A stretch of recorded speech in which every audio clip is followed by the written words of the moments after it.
Assalamu alaikum, welcome to my YouTube channel. So in this video we are discussing about AC versus DC transmission system.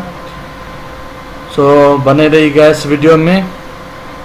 आओ तो हम आज शुरू करते हैं। अगर शुरू करने से पहले चैनल को सब्सक्राइब कर दें और लाइक दबा दें, आपकी बहुत बहुत मेहरबानी होगी।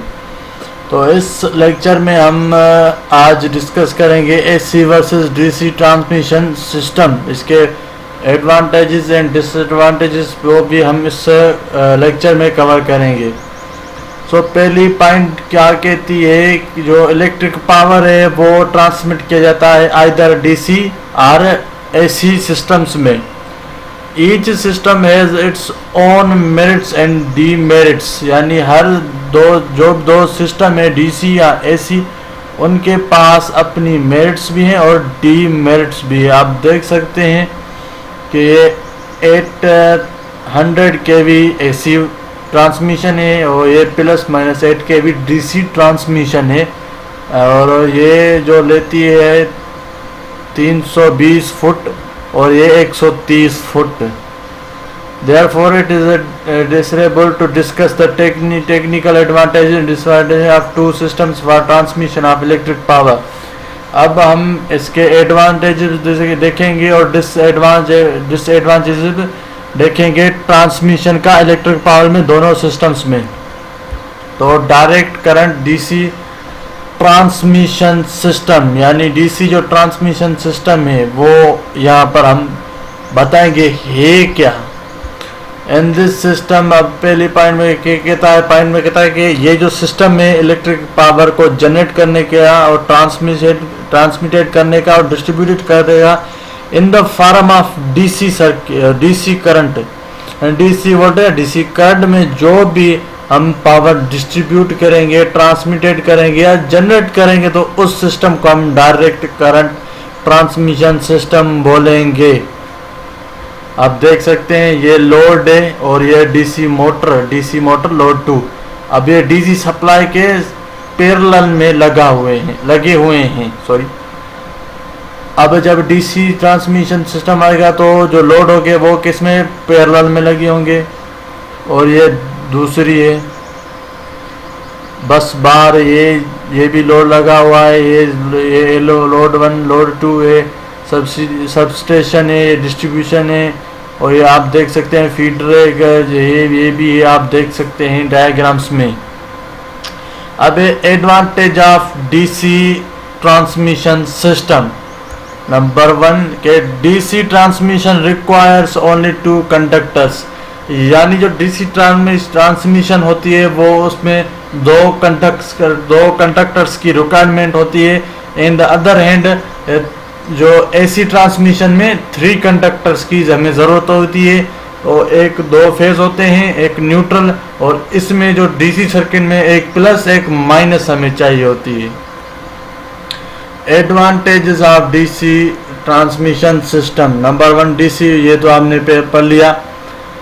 अब दूसरी बात में कहता है कि the frequency of DC circuit is DC transmission system is 0, यानी डीसी ट्रांसमिशन सिस्टम में फ्रीक्वेंसी 0 होती है, तो इसलिए इसमें conductance, capacitance and phase displacement and surge problems in DC transmission नहीं होंगे, यानी कि इसमें इंडक्टेंस भी नहीं होगी, कैपेसिटेंस भी नहीं होगी, फेज डिस्प्लेसमेंट नहीं होगा, और दूसरे जो प्रॉब्लम है वो डीसी ट्रांसमिशन में नहीं होंगे। थर्ड पॉइंट अब कहता है कि due to absence of inductance, अब एक इंडक्टेंस की गैर मौजूदगी में the voltage drop in DC transmission line is less than AC line for the same load and sending end voltage. अब इसमें कहता है कि एब्सेंस, जो कि अब इंडक्टेंस की एब्सेंस होगी तो वोल्टेज ड्रॉप होंगे इन डीसी ट्रांसमिशन, वो कम होंगे AC line for the same load and sending end voltage. अब फॉर दिस रीजन, अब इस रीजन में the DC transmission line has better voltage regulation. अब डीसी लाइन, ये जो जब एब्सेंस ऑफ इंडक्टेंस होगी तो डीसी ट्रांसमिशन लाइन जो होगी वो बेटर वोल्टेज रेगुलेशन होगी। ये नंबर 4 तो कह रहा है कि for the same working voltage, अब सेम वर्किंग वोल्टेज होंगे तो पोटेंशियल स्ट्रेस जो होगा वो insulation is less in the case of DC system than that in AC system. अब एसी सिस्टम में और डीसी सिस्टम में, यानी कि एसी सिस्टम में जो है वो इंसुलेशन लेस होगी किसके मुताबिक, एसी सिस्टम में, जब वोल्टेज सेम होंगे। Therefore a DC line requires less insulation, यानी DC लाइन जो है वो इंसुलेशन लेस रिक्वायर होती है, यानी 70%। ड्यू टू दिस, इसी वजह से the price of DC cable is low, यानी डीसी केबल्स जो हैं उनकी प्राइस क्या होती है, लो होती है, इसीलिए इंसुलेशन नहीं चाहती है। अब why AC needs more insulation than DC. First point, when we talk about DC, जब हम डीसी के बारे में बोलते हैं, लेट्स से 220 वोल्ट डीसी, यानी 220 जो वोल्टेज होता है डीसी के, it means that the maximum value, peak value of voltage is 220 voltage. जो मैक्सिमम या पीक वैल्यू होगी तो वो क्या वोल्टेज की, वो 220 वोल्टेज होगी। और इस दूसरे नंबर पॉइंट में, however when we talk about 220 volt AC, अब जब हम एसी की बात करेंगे 220 वोल्टेज पर, then it is basically 220 RMS value of 220 voltage AC. अब ये वो पीक वैल्यू थी, अब इसमें एसी में वो क्या होगी, आरएमएस वैल्यू होगी 220। अब देखते हैं the peak value of AC voltage, यानी V peak is equal to √2 RMS 1.141 into V R M S by 0.707, ये क्या है, पीक वैल्यू है। Now in our case peak value of 220 volt AC, तो V peak is equal to √2 is equal to 220। अब are M S value क्या थी, 220 volt है, यानी एसी सिस्टम में, तो 1.414 into 220 is equal 311 voltage. It means जो कि 220 वोल्टेज है यहाँ पर डीसी के, तो हमें एसी के कितने मिलेंगे, 311 एसी पीक मिलेगी हमें value. That's why AC voltage need more insulation than DC voltage for the same rating of voltage and power। इसीलिए हमें AC वोल्टेज में मोर इंसुलेशन चाहिए होते हैं DC वोल्टेज में, और सेम रेटिंग पर। क्यों, voltage rating of voltage and power, क्योंकि अब 220 वोल्टेज होंगे DC के, तो वहाँ पर 311 वोल्ट हो जाए AC के।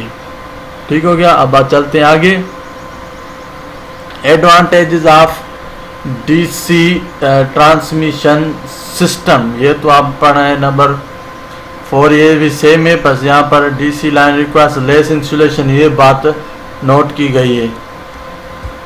Y DC needs 70% insulation compare to AC. We note that the RMS value of voltage VRMS is equal V peak √2 V peak 1.14 is equal to 0.707 into V peak। तो now in our case RMS value for 311 voltage AC, तो VRMS is equal to V31/2 is equal to 311 divided by 1.414। यहाँ पे से लिख सकते हैं 0.70 into 3114 is equal to 220 voltage। Hence it proved that the DC requires 0.707 or 70.7% insulation as compared to AC system for the same working voltage। समझ में आ गया होगा अब ये लाइन आपको। आगे चलते हैं, ये एडवांटेज है। नंबर 5 जो एडवांटेज है, there is no skin effect in DC system, यानी डीसी सिस्टम में स्किन इफेक्ट भी नहीं होती।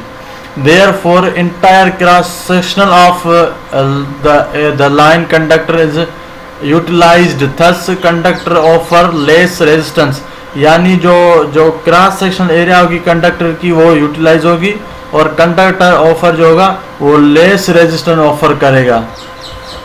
अब आते हैं what is skin effect. So advantages of DC system में स्किन इफेक्ट आ गया, तो आप देखते हैं कि स्किन इफेक्ट है क्या। अब डेफिनेशन हमें बताती है, the tendency of alternating current concentrate near the surface of the conductor is known as skin effect।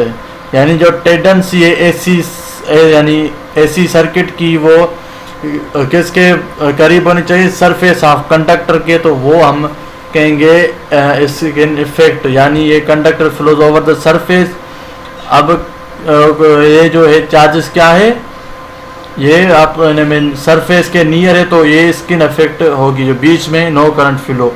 तो किस में हो रहे हैं, सरफेस पर हो रहे हैं, तो करंट भी से यानी नियर है, तो इसीलिए इसको हम स्किन इफेक्ट बोलेंगे। अब last advantages of DC 30 point है, in DC transmission there is no stability problems and synchronising difficulties, यानी हमारे पास डीसी ट्रांसमिशन में स्टेबिलिटी प्रॉब्लम्स भी नहीं होंगे और कुछ डिफिकल्टी भी नहीं होगी। Why DC system has no synchronising difficulties, क्यों नहीं होती, देखते हैं कि 2 AC system are interconnecting through synchronisation, यानी जो 2 सिस्टम होते हैं वो कनेक्टेड होते हैं साइक्लोनाइजेशन के जरिए। अब इसमें दूसरी पॉइंट में voltage frequency and phase sequence of both system must be same. अब डीसी सिस्टम में जो होते हैं वो उसमें frequency, voltage and phase sequence जो है वो सेम होनी चाहिए। तीसरी पॉइंट, अदरवाइज 2 ऐसी सिस्टम होंगे वो कभी भी ये स्केचनाइज्ड नहीं होगी, or in the word they can't operate in parallel, यानी ऐसी सिस्टम 2 होंगे तो वो पैरेलल में हमें ऑपरेट नहीं होंगे। नंबर 4th पॉइंट है, on the other hand DC system there is no concept of frequency in phase sequence, यानी जो फ्रीक्वेंसी का और फेज सीक्वेंस का इसमें डीसी सिस्टम में नहीं होता, तो ये आसानी से स्क्वेनाइज्ड हो जाता है। अब advantage of DC system 30 point तो हमने पढ़ ली थी, आप आते हैं 7वीं पॉइंट पर, DC system is more efficient than AC, यानी डीसी सिस्टम जो है वो मोर एफिशिएंट से है एसी से। देयरफॉर द जो rated price of towers, poles, insulator and conductor are low, so the system is economical. जब टावर्स, पोल्स, इंसुलेटर्स, कंडक्टर्स यानी लो होंगे तो सिस्टम के, तो वो इकोनॉमिकल हो गए।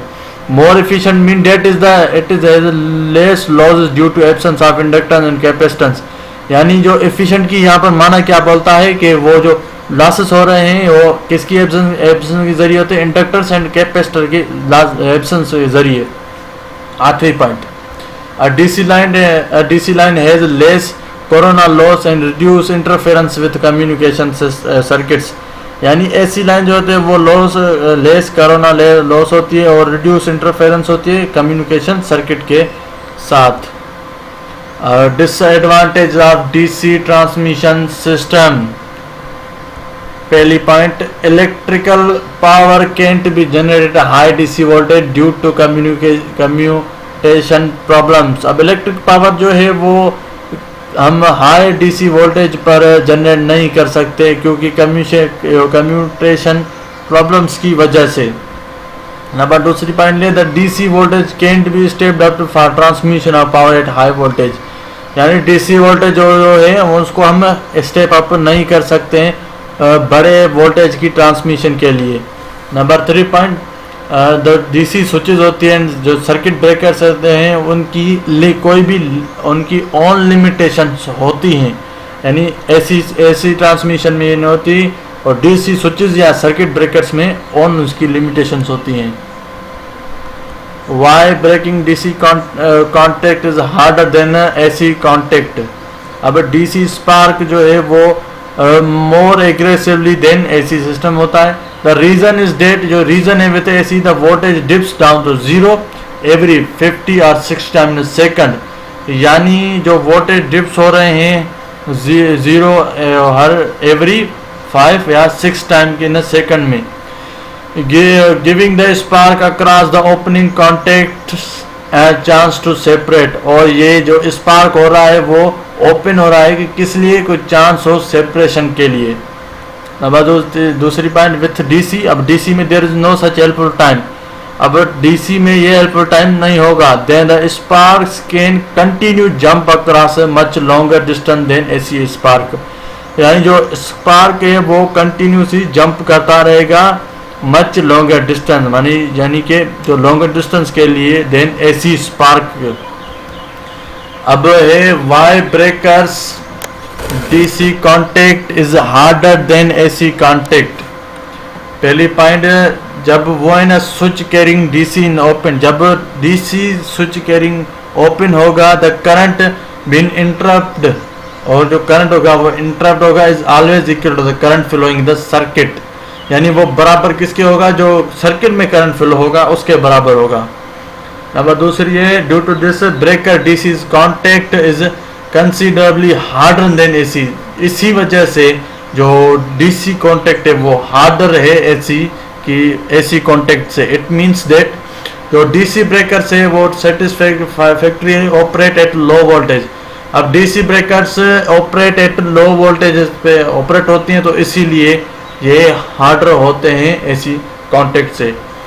तीसरी पॉइंट फॉर हायर वोल्टेज, अब हायर वोल्टेज के लिए दे रिक्वायर लार्ज एफर्ट, यानी ये उनको रिक्वायर्ड होती है कि वो लार्ज एफर्ट्स करें टू सेपरेट द कॉन्टेक्ट, यानी कॉन्टेक्ट को सेपरेट करने के लिए of the breakers, whereas AC breakers can operate at higher voltage. जो एसी ब्रेकर्स है वो हायर वोल्टेज पर ऑपरेट होते हैं compare to DC breakers. That is why AC breakers are more suitable for high voltage transmission. Alternating current transmission system, AC transmission system. In the recent years, electrical energy is almost exclusively generated, transmitted and distributed in the form of AC. यानी electric energy जो है वो almost generate भी transmitted and distribution in the form of AC की जाती है। ये उसकी फिगर है। अब इसके advantages of AC transmission system. Number पहले एडवांटेज के पॉइंट है the power can be generate high voltage. अब पावर हाई वोल्टेज पर हम जनरेट कर सकते हैं। नंबर दूसरी पॉइंट है जो वोल्टेज है वो उसको हम step up and step down कर सकते हैं by the transformers with ease and efficiency. अब ये जो परमिट्स है वो transmit power at high voltage and distribution at safe potential से हम कर सकते हैं। नंबर तीसरी the maintenance of substation easy and cheaper. अब मेंटेनेंस जो है सब स्टेशन की वो इजी भी है और चीपर भी है। अब कुछ डिसएडवांटेजेस भी हैं। तो पहला जो है an AC transmission requires 3 conductors as the compare to DC transmission which requires only 2 conductors. यानी एसी ट्रांसमिशन में हमें 3 कंडक्टर्स चाहिए और डीसी ट्रांसमिशन में हमें 2 कंडक्टर्स चाहिए। अब एसी सिस्टम में दूसरी पॉइंट, एसी सिस्टम में इंडक्टेंस भी होगा, the result is in higher loss in the system. अब जो सिस्टम में लॉसेस भी ज़्यादा होंगे। नंबर तीसरी बात है due to the presence of inductor. अब इंडक्टेंस यहाँ पर होगा, द वोल्टेज जो ड्रॉप होंगे एसी ट्रांसमिशन लाइन में is higher than the DC for the same load and setting and voltage. अब फॉर दिस रीजन, अब इसी रीजन के मुताबिक जो एसी ट्रांसमिशन लाइन है लो, उसके पास लोअर वोल्टेज रेगुलेशन है compare to DC transmission. Number 4, अब इसके जो due to skin effect in AC system, वो इफेक्टिव रेजिस्टेंस जो कि लाइन है is increased and entire cross sectional of the line is not utilise.